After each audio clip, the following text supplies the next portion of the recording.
dengan umur yang panjang itu sebagai penunjang utama untuk kita mendapatkan penghasilan yang banyak, atau juga dengan duit yang banyak. Kemudian yang kedua, dengan keluarga yang ramai.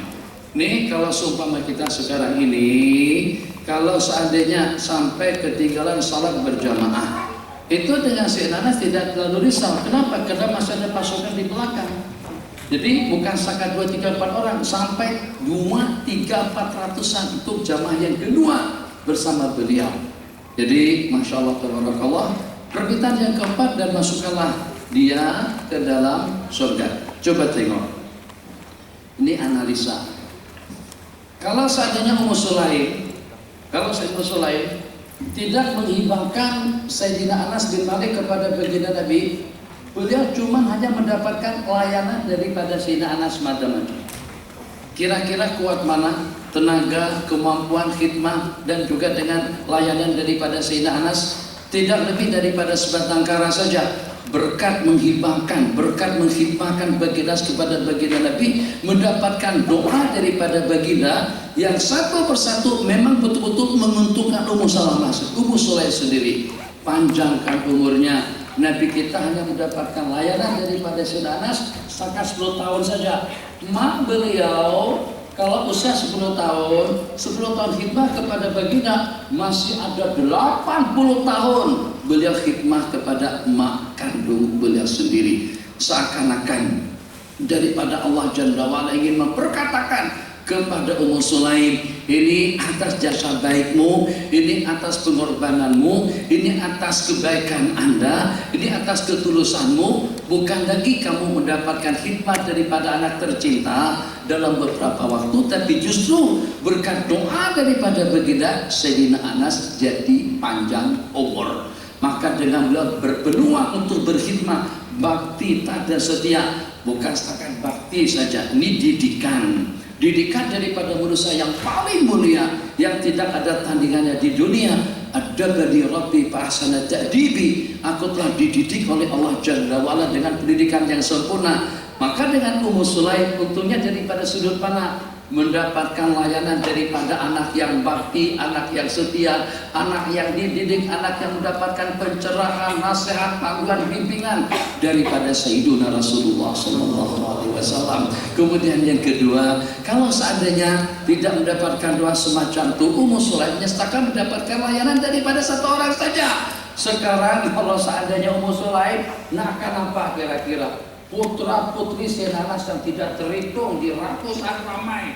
Kalau seandainya nggak mandi misalnya, itu juga nggak kerudung, 3 serat tangan macam itu saja. Setelah muka ada 30 untuk di muka, ada 30 untuk di tangan, ada 30 untuk di kepala, ada 30 yang memasak, ada 30 yang memijat, ada 30 yang mengurut. Oh, itu dia, luar biasa. Panjangkan umurnya yang pertama, kemudian banyakkan anaknya yang kedua. Berapa? Mungkin barangkali kalau seandainya Sayyidina Anas selepas itu buat jadwal. Oke, ini tuh warna buat jadwal nih untuk khidmat kepada mak tiap malam 3 orang. Oke, setuju semuanya. Kalau tiap malam 3 orang, mungkin mereka itu tidak berpeluang untuk khidmat kepada Ummu Sulaim. Paling sekali dalam sebulan, mungkin sekali dalam 3 bulan. Kenapa? Karena ramainya anak cucu cicit daripada Sayyidina Anas yang telah mendapatkan doa barakat daripada Sayyidina Rasulullah SAW. Yang ketiga, oh kalau seandainya Ummu Sulaim itu kadang-kadang, aku kan sudah jadi mak tunggal ada kita, sudah jadi mak tunggal, mak ibu tuh apa lebih kurang aja makanya ibu tuh sama. Oh jangan itu dipermasalahkan pula. Aku kan jadi ibu tunggal, jadi sangat memerlukan keberadaan Monas. Kamu bantu aku, tolong aku, temanin aku. Keperluan-keperluan yang diperlukan ini bukan daripada warga yang kaya raya, warga yang tidak memiliki apa-apa. Masya Allah, tabarakallah, spekulasi memang betul-betul nekat. Ummu Sulaim menyerahkan baginda Anas bin Malik untuk menjadi khadam kepada Sayyidina Rasulullah SAW di saat ketika beliau sangat-sangat memerlukan layanan, bantuan, perhatian. Jadi agar dengan keperluan hidup itu dapat terpenuhi dengan baik, tenaga daripada Sayyidina Anas sangat diperlukan, waktunya waktunya sangat diperlukan, keberadaannya sangat diperlukan, tidak problem. Sebab ini adalah untuk urusan agama. Tidak masalah. Ini sebab ini khidmah kepada Sayyiduna Rasulullah SAW. Maka Allah gantikan. Sekarang bukan lagi dengan tenaganya Sayyidina Anas, tapi terdapat ratusan tenaga. Sekarang ini bukan sesakat khidmah layanan daripada anak, kira-kira dalam 2, 3, 4 tahun, bahkan tidak kurang daripada dalam 80 tahun daripada anak yang bakti dan setia, yang telah mendapatkan didikan, bimbingan dan panduan hidup daripada insan yang paling mulia. Selain daripada itu, kira-kira banyak mana kalau bagi Anas bagi duit, seandainya tidak mendapatkan doa dan banyakkan duitnya. Mungkin ya setakat boleh bagi 2, 3, 4 kupang duit saja. Mungkin setakat dalam 3, 4, 6, 5, 6 ringgit tiap hari. Tapi setelah mendapatkan doa daripada baginda, sehingga apa kata baginda Anas menjadi orang yang terkaya atau yang banyak duitnya. Kebunku, kalau kebunnya orang banyak hanya setakat berbuah sekali dalam setahun, kebunku berbuahnya 2 kali setahun. Dapat duit keperluan hidup yang lebih daripada cukup, bantuan tenaga daripada anak cucu yang tidak terhitung, dambaan bakti dan setia daripada seorang anak yang telah mendapatkan didikan daripada insan yang telah dididik oleh Allah Subhanahu wa Ta'ala. Kesimpulannya apa? Kesimpulannya itu balasan Allah kepada orang yang berkorban demi untuk agama. Itu balasan Allah kepada saya yang berkorban demi untuk kesejahteraan, kebahagiaan Sayyiduna Rasulullah SAW. Sehingga dengan Ummu Sulaim radhiyallahu taala anha, dengan berkah sikap yang berani dan nekat tadi itu, mendapatkan yang terbaik daripada segala-galanya. Belum tentu akan bernasib semacam itu kalau seandainya tidak mendapatkan doa daripada baginda. Dan dengan yang keempatnya, wa'adkhilhul jannah, dan masukkanlah dia ke dalam surga. Bagaimana seluruhnya seorang mak kalau pada saat ketika anak dah masuk surga? Kalau anak yang masuk berarti anak boleh syafaat kepada mak dia, kepada bapaknya, kepada keluarganya.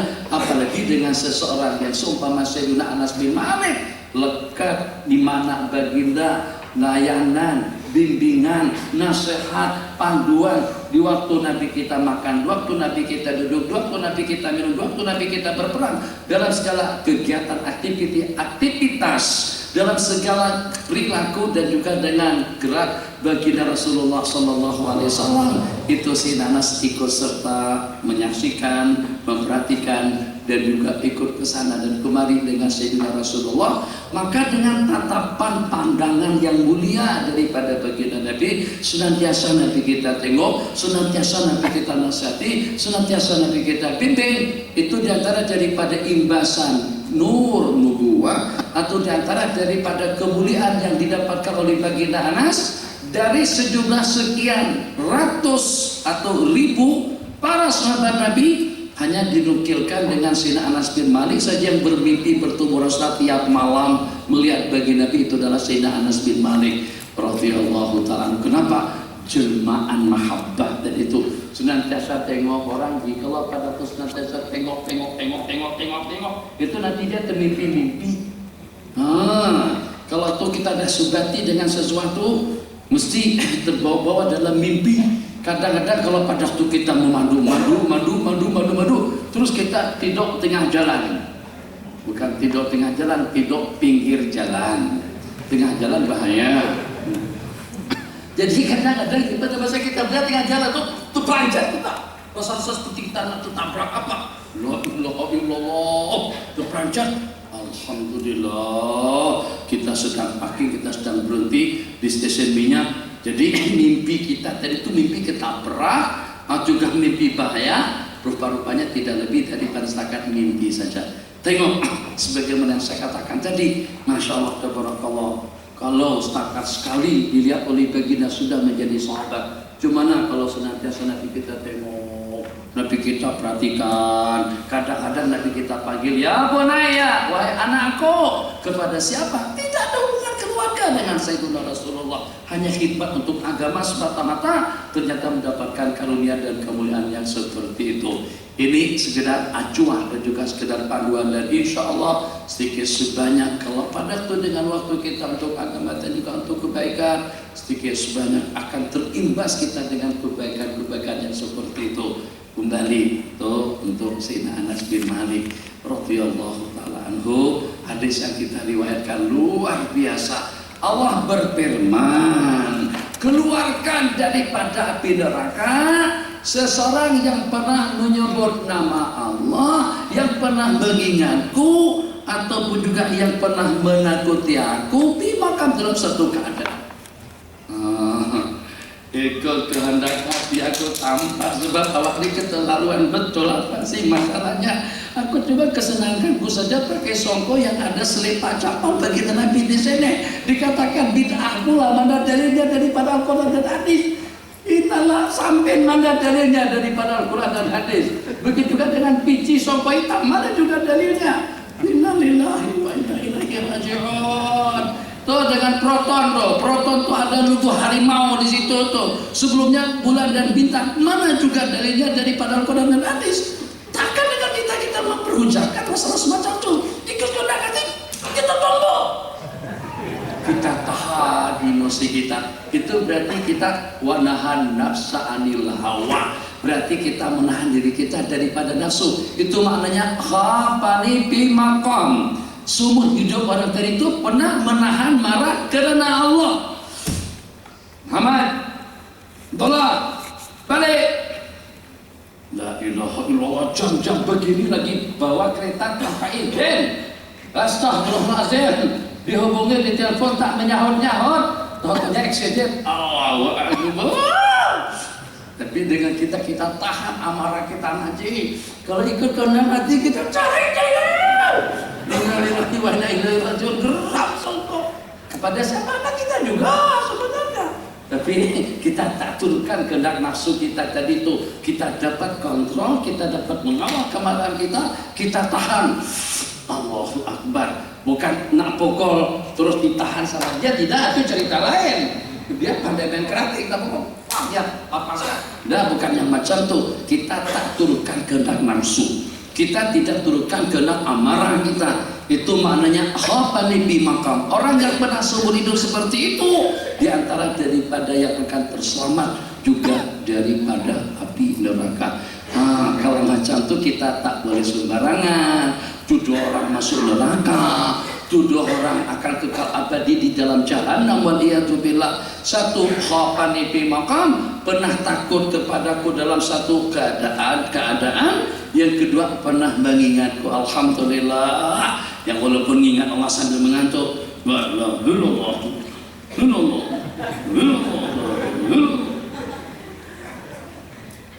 Yalah, nak buat lagu mana? Yang syaki-baki daripada waktu itu yang kita gunakan untuk bekal kita ke akhirat. Betul. Yang terbaik daripada waktu dan kesehatan kita gunakan untuk bisnis dan juga untuk keperluan hidup kita di dunia. Saki-baki dengan umur, saki-baki dengan kesehatan, saki-baki dengan waktu, saki-baki dengan peluang, itu yang kita gunakan untuk agama dan juga untuk masa depan kita. Saki-baki daripada tenaga habis. Taib dan pasang komputer. Pukul 12.30 pergi ke masjid. Tengok mana arus on, mana tiang yang boleh menyindung, mana kira-kira tempat yang boleh santai diadelik dan juga boleh menjulurkan kaki. Duduk di situ. Tak kisah khutbah apa topiknya apa tajuknya, itu urusan khatib yang dengan aku bismillahirrahmanirrahim ahya wa amut. Berlaku ramai kaki tangan kerajaan yang macam tu. Jadi masjid-masjid cari tempat yang paling selesa untuk nyantai di situ. Itu biasanya. Kenapa? Sebab untuk hari Jumat dan juga untuk akhirat yang tersisa daripada tenaga kita habiskan tenaga dan kekuatan kita untuk kepentingan bisnis tadi itu, takkan bijak kalau pada saat untuk masa depan yang tidak ada kesudahannya yang tersisa daripada tenaga Untuk urusan kerja-kerja saja kita tidak mengantuk, takkan untuk urusan ibadah, dan itu adalah bekal untuk kita kembali kepada Allah. Ternyata justru yang tersisa sakit bagi daripada segala-galanya, tak ada semangat, tak ada mood, dan juga tidak berkemampuan, tak lara, tak boleh. Nah, tidak ada bahasa-bahasa seperti itu. Bahasa yang ideal, tunjukkan keperkasaan, semangat kita, keberanian kita pada waktu kita melaksanakan ubudiyah kepada Allah. Sebab itulah yang akan bersama kita nanti pada saat kita kembali. Hadis yang ke-31 91, Bismillahirrahmanirrahim. Man ghassala mayyitan, kalau Allah takdirkan barang siapa memandikan orang mati, terdampak, naudzubillah.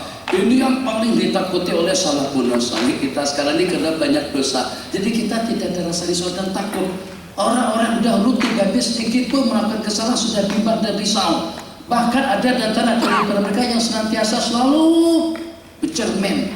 Tengok muka di cermin, tengok muka di kaca, kutlah muka dah berubah. Saya khawatir, kata mereka, kalau mukaku sudah dirubah oleh Allah Jalla wa'ala, waliyahzubillah. Dan ada di antara daripada mereka memohon dan meminta kepada Allah agar Allah rahasiakan kematiannya, dan kalau mati pun matikanlah aku di tempat yang tidak ada seorang pun yang mengenal aku. Wah, tampak macam kita punya di.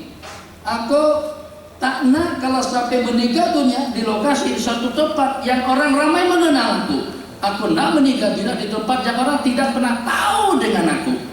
Kutlah wakiyahzubillah, ada benda yang pelik-pelik, misalnya mungkin muka yang berubah, atau juga dengan bentuk seperti apa. Itu diantara daripada kekhawatiran yang mereka khawatirkan. Kembali, jadi pada saat kita terbabit, kalau pada waktu kita diminta kadang bukan masalah pandai, tak boleh mengelak.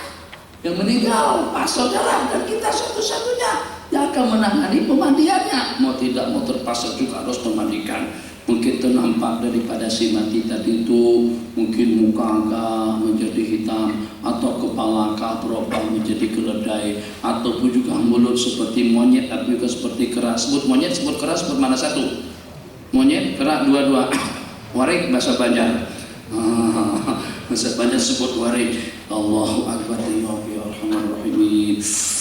Tutup mulut, jangan dimasukkan ke dalam mastika. Mastika kan?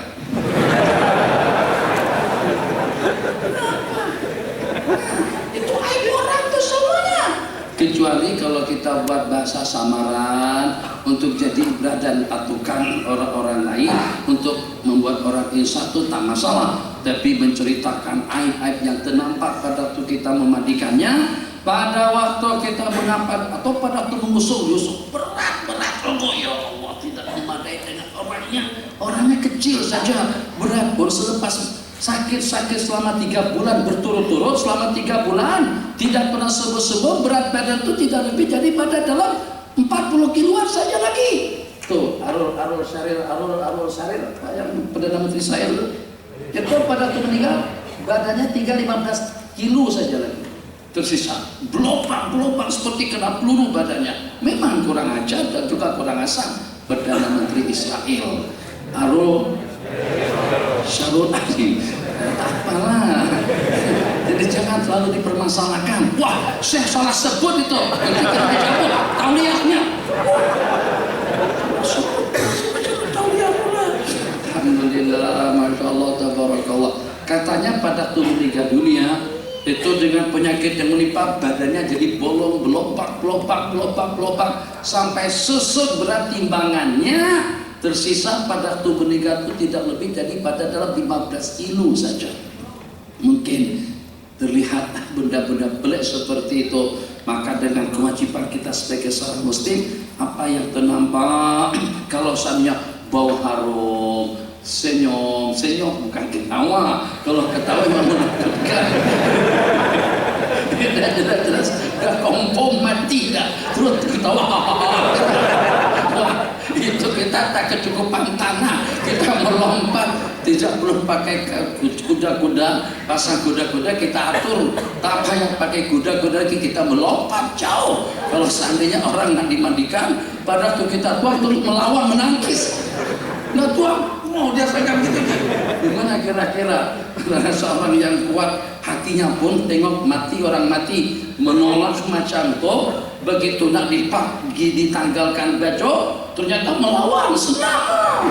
Ini memang guru senam ropek nih masalah. Nah, jadi itu dia ada juga yang sebaliknya harum.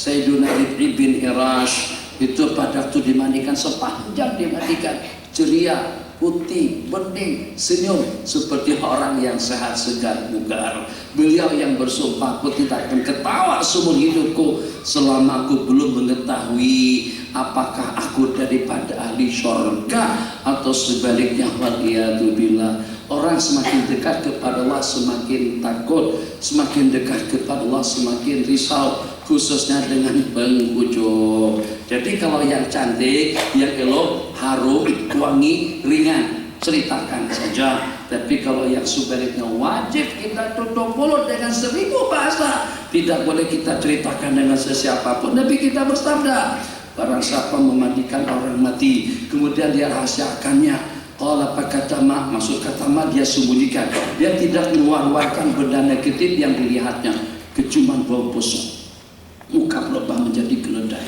atau juga muka berubah menjadi hitam. Waliyadzubillah. Itu semuanya benda-benda yang mempermalukan. Akan Allah ampunkan 40 dosa kesalahan. Wa man hafara li akhihi qabran, dan barang siapa menggali lubang kubur untuk saudaranya, hatta yajunnahu, sehingga sampai dia dapat menguburkannya, pakaan nama seakan-akan kita menempatkannya di satu tempat, pakaan nama askanahu maskanan hatta yub'as, seperti dengan kita menghibahkan satu tempat kediaman kepadanya sampai nanti dia dibangkit oleh Allah. Hadis berikutnya, bismillahirrahmanirrahim. Tengok, mudah-mudahan daripada malam hari ini bukan setakat kita baca, bukan setakat kita berkumpul, bukan setakat kita menahan mengantuk. Menahan mengantuk juga besar pahalanya. Jadi itu juga termasuk wanahan nafsa anil hawa, menahan daripada kehendak nafsu. Memang setan dia maunya. Kalau pada waktu kita buat program-program seperti ini, kata setan, apa? Ikut pengajian yang pelik-pelik itu. Orang pengajian pukul 9 sudah selesai. Ini 9 baru nak mulai. Itu bisikan pertama. Setan, jangan kacau aku. Kamu jangan kecampur tangan. Saya tak tahu kamu tuh senantiasa kacau orang. Kamu tuh musuhku. Inna syaitan lakum adu, fattakhidhuhu aduwa. Kata setan, betul. Tapi kan tuh jaga kesehatanmu juga. Kalau sampai pengajian sampai pukul 10 sesubuh, sampai pukul 10 setengah, nanti malam kamu tak boleh tahajud.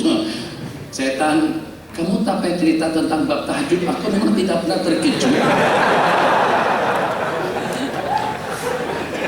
Kapok dia. Itu bahasa Indonesia kapok, maksudnya kalah dia. Itu jangan cerita bab tahajud, aku seumur hidup tak pernah tahajud.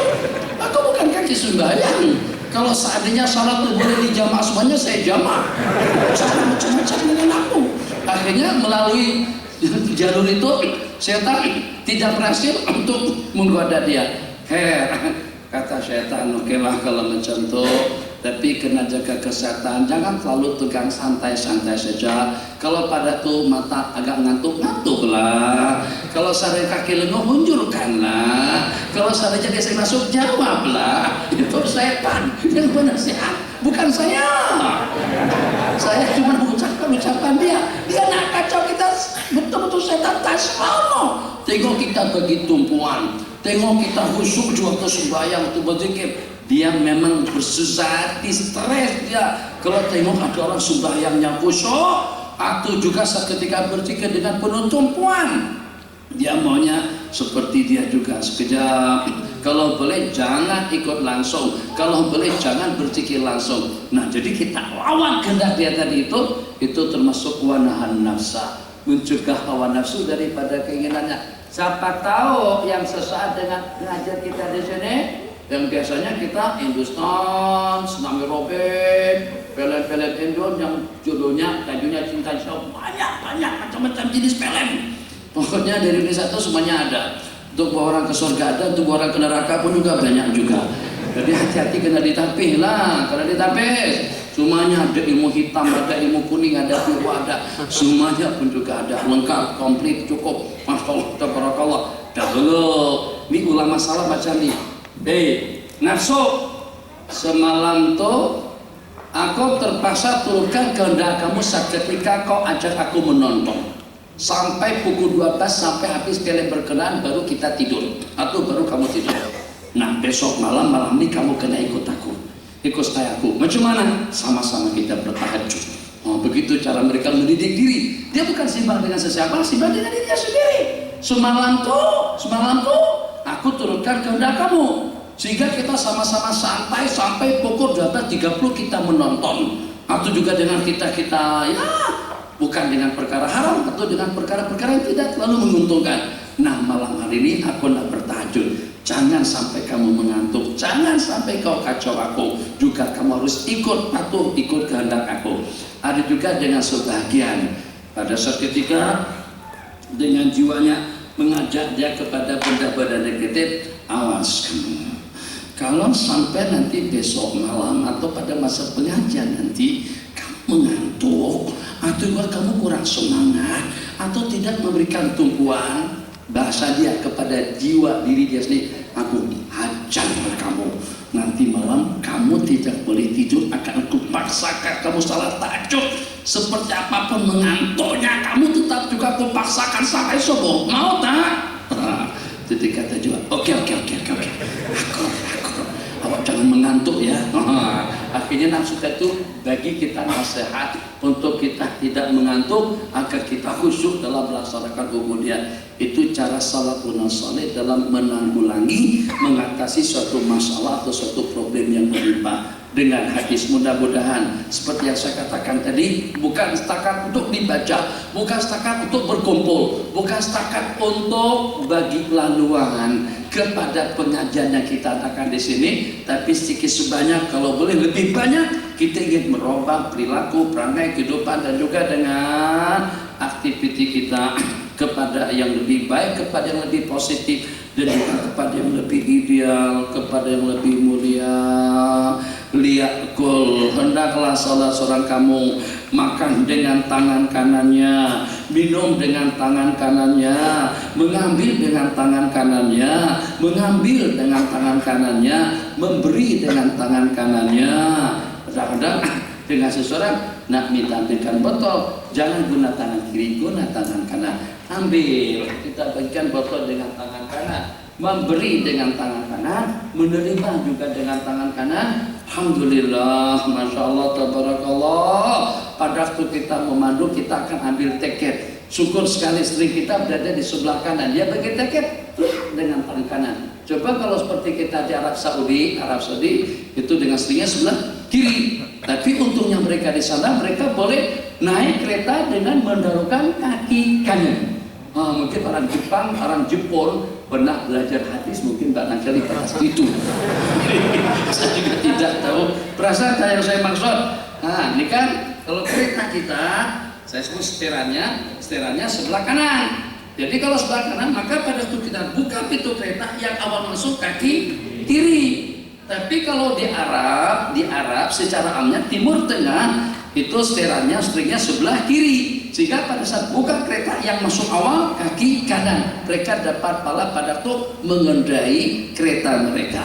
Nah, itu kenapa kira-kira? Wallahu alam. Itulah tadi. Jadi mungkin Jepun yang pertama tadi itu pernah